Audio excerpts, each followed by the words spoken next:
Amanda?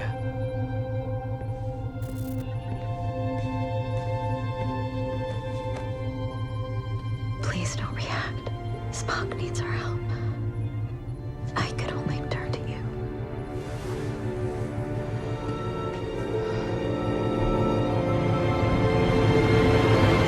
Hey guys, Chastity and Greg here with our breakdown of Star Trek Discovery Season 2, Episode 3, Point of Light. Now make sure to hit that subscribe button in the corner, and again, spoiler alert here, so if you haven't seen the episode yet, get out of here, then come on back. Okay, let's get into it. Chastity, what'd you think of the episode? I didn't think it was as compelling as the first two episodes. I thought that there was a lot of time spent on the Klingon subplot and Tilly's fungi problem, and I felt like that just detracted us away from the core mystery of Season 2 that we're just sinking our fingers into, and just like, I want to know more about the Red Angel, the Red Signals, I don't. Spock. Like, I that's what I was here for, and like, I like the new direction that it was going in. Like last From time, New Eden, yes, yeah. From New Eden, we were like going to a planet, actually exploring new territories, saving people and stuff, and I thought that was a really cool direction they were going in.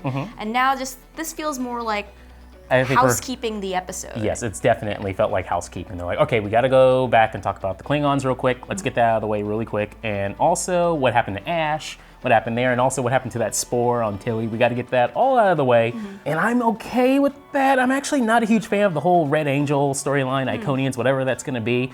I'm, again, like New Eden, that's where I was like, all right, cool, now we're getting into Trek here. Yeah. But this one, housekeeping. Well then, I hope we get more Trek-like episodes moving forward then. We are. I can't open this file. If I did, I'd be in violation of the rules, and my mother wouldn't like that. There is precedent in Starfleet case law for a captain to invoke. Was she this bossy as a kid? On Vulcan, we call it persistent, and yes, she was. She learned that from me. Okay, let's start with Spock. So Amanda comes to visit Michael for Yes. help because she needs to open these encrypted files, these Yeah. medical files. I love Pike's reaction when they first see the ship, because they're like, oh, that's Sarek's ship. And Pike's like, oh, crap. boy. But yes, it's Amanda. And we find out that Spock, he killed a few people, apparently. Yes, allegedly. Allegedly killed 3 of his doctors and is on the run now. Okay, so I have a feeling that's probably in the trailer. That was the flashback scene when they woke him up. Maybe he's snapping some necks, doubtful. Yeah, that is probably that scene where he killed people. Yeah, regardless of what happens, I'm pretty sure that Spock makes it out of this okay. I think he's gonna survive too. I thought that he left it in the past. But it's back.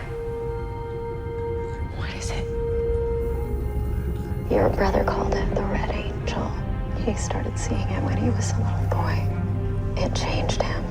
Okay, so we also learned that Spock was seeing the Red Angel since he was a little boy. So he had all these drawings of the Red Angel, and then Amanda said that it changed him. So what I took of that whole entire exchange was the fact that Spock actually did see these, and his parents just thought they were just, figments of his imagination. Nightmares. Nightmares. Apparently not. And something happened to him as a child, and these Iconians, or whatever they are, came to visit him to help him out and find Michael.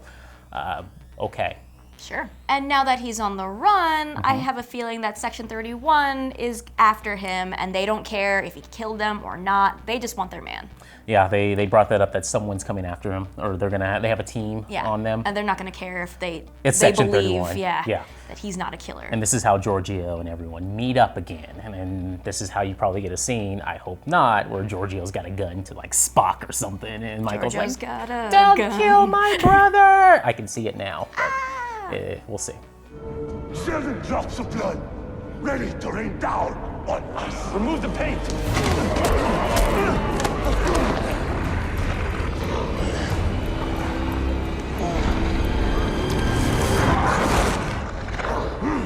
All right, then we have Laurel and Ash Tyler. First of all, can we pause and talk about how Laurel is having a real hard time talking out of those prosthetics and dentures and whatever is happening? It's the Klingon look and makeup. It gives them this lot. kind of like cotton mouth kind of thing. I don't even know if I would call this a step up from last year's look of the Klingons. And it's They just added hair to everyone. yes, they did. And the way they ended this episode too made me think that maybe they're not going to come back to the Klingons as soon as we think. Mother! I can't imagine how many designs they went through with the Klingons to try to get them to this look that they're at now, because it has sacrifices, no matter how you judge it. It's gonna be, look, they can't talk with this makeup on. At the same time, they also can't show emotions. Going back to the TNG days, wondering why they wouldn't go with that look. Maybe it had something to do with, I don't know, blackface or something like that. I could care less. I know this is something, I'm like the tiniest violin right now when it comes to talk about the Klingons look. I don't like it. The hair thing. It's just so distracting to not be able to understand what L'Rell is saying half of the time because it's so muffled. Yeah. Ash is just clear as day, and then she's just like. How does it feel to be inside of that? It's cushy. I found it funny how Ash is the only human around, and all the Klingons are like, why is he here? He should just be in your bed.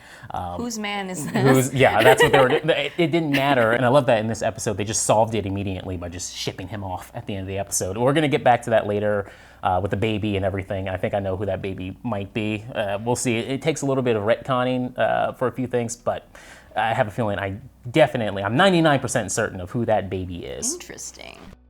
Now, L'Rell doesn't want to be called Chancellor anymore. She wants to be called Mother, which was replied to with a collective boo. It sounded like, no! Mother!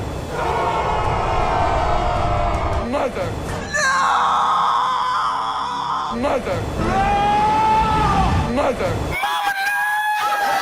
With that said, it's funny that she goes by Mother because in the last episode, New Eden, it was all Mother for the leader of the group there on New Eden. So I wonder what's going on with this. Yeah. And then for part of the episode, we had Tilly and her fungi problem because of the spore that dropped on her. Yes, we saw in the trailer of that shot of, I was trying to figure out what the hell is what that? They're sucking out of her. What they're sucking out of Tilly. Apparently, okay, it's a mixture of just the fungi, the little green guy that dropped on her in the season finale from last year, and a mix of the dark matter energy burst. Okay, that's cool. I still feel like Culber's coming back somehow because of this, but I do like the little effect of the thing just floating in the air, and Saru's like, oh God, quarantine. One last thing on Tilly, her character, at this point now, I just see Wesley Crusher and Lieutenant Barclay is like just fused together in a fusion dance, and she was created. After the dark matter hit me, I started to see a ghost. Now, in this episode, Tilly's problems really mirrored what happened to Lieutenant Barclay in Realm of Fear. In that episode, he was like bitten inside the transporter by like a worm that got on his hand, and it caused his arm to like just glow blue. He didn't think anything was wrong. He thought he was hallucinating, just like Tilly thought she was hallucinating with the appearance of her friend. And it almost cost him his life until he finally goes to sickbay, but that was after he passed out. And same thing with Tilly, it almost cost her job and possibly her life down the line. And then when it comes to Wesley Crusher, I noticed that she's getting screamed at now by higher authorities. So again, just like Wesley, here we go. Ensign Sylvia Tilly. I know this may finish me as an acting ensign, but Shut up, Wesley! All right, let's jump into some Easter eggs as we always do. Well, first thing that we have is the plans for the D7 class battlecruiser. Yes. It will bear the insignia of a united Klingon empire. This formidable warship was built during the 23rd century and designed to mimic the appearance of a manta ray. The D7 class was the first Klingon ship design seen on Star Trek, first shown in the original series. Next up, Ash compliments Ujili, who's sporting a new mohawk. He represents the House of Mokai on the Klingon High Council. He was first seen in Discovery Season 1, answering to Kuvma's call to rally the Great Houses in the episode The Battle at the Binary Stars. Sticking to the Klingons for a second, what was that weapon that was used? This, like, it's a new Klingon blade that actually caused paralysis. Yeah. The light thing? Yes. Yeah. Someone in the comment section, please let me know what that weapon was, if it's been used in the past before, because I have no idea what that is. Badass. And then on the bridge, we saw this new alien race that kind of looks like a Cronenberg monster. Yes, it looks like something horrible happened in a transporter malfunction where a human and a fly were caught in there. I love it. So far, the name attached to this character is Osnulus or Osnulus. It's currently unknown whether Osnulus is the name of a species or the name of the character. Next up, we see the planet Borth at the end of the episode. It's a popular destination for devout Klingons seeking to discover the spirit of Kahless. To the Klingons, it was the most sacred location in the Empire. Worf has visited the planet on multiple occasions. In 2369, Worf visited the monastery on Borth in an attempt to rediscover his Klingon heritage. It was there that Kahless apparently returned, although it was later revealed that he was a clone. What was he wearing? How tall was he? What color? What his eyes? Now, speaking of Borth, the reason they were there in the first place is to drop off the child of L'Rell and Ash Tyler / Volk. Now, that baby is probably the albino from DS9. The albino was a ruthless Klingon criminal that was the sworn enemy to the Klingons Korth, Koloth, and Kang. The trio spent years trying to hunt down the albino after he used a genetic virus to kill the firstborn of each of the 3 Klingon warriors. The albino is featured in one of my personal favorite episodes of DS9, Blood Oath. Inanna lo me tu. Now we know the year he died, so if you just put the years together from when he was born, from Vok and L'Rell, he would be 114 years old. Now we don't know the actual years for a Klingon lifespan, but it has been noted through DS9 episodes that the Klingons tended to live for over 150 years. But even in advanced old age, they tended to still be strong enough for combat. Now there's a few holes in this theory though. They would have to do a little bit of retconning because the book Forged in the Fire actually has his backstory in there. They give him a name, Quag, which is Klingon for mistake. His mom got rid of him. We don't know much about her, but he was picked up by pirates. So there's a few things here they're gonna have to clean up if they wanna make it the same character. But I have a feeling that's probably who he is. And then in this episode, it started to pick up when we got a peek of Georgiou in Section 31. This is definitely a setup for her standalone spin-off series as a member of Section 31, the shadowy intelligence agency within the Federation. Section 31 was created by Star Trek Deep Space Nine showrunner Ira Steven Behr and resulted from his desire to look into the darker aspects of the utopia created by Gene Roddenberry. We deal with threats to the Federation that jeopardize its very survival.